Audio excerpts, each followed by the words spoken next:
একজন মহিলা ছিলেন যিনি দুনিয়ার কাজে এতটাই ব্যস্ত থাকতেন যে আল্লাহর নামাজ তার জীবনে যেন বিরক্তি হয়ে গিয়েছিল।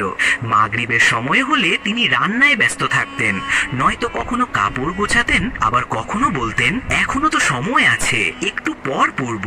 কিন্তু একটু পর কখনো আর আসতো না।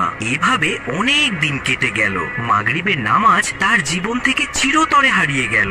একদিন হঠাৎ সেই মহিলার মৃত্যু হলো। লোকেরা তাকে কবর দিয়ে সবাই চলে গেল। ঠিক তখনই দুজন ফেরেশতা কঠোর কণ্ঠে জিজ্ঞাসা করলেন, তুমি কেন মাগরিবের নামাজ ত্যাগ করলে? কেন আল্লাহর আদেশ অমান্য করলে? মহিলাটি কিছু বলতে চাইলেন, কিন্তু তার জিহ্বা অসাড় হয়ে গেল।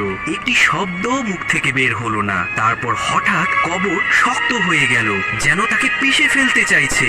নিচ থেকে উঠল জ্বলন্ত আগুনের শিখা, আর কবরটি রূপ নিল এক টুকরো জাহান্নামে। তিনি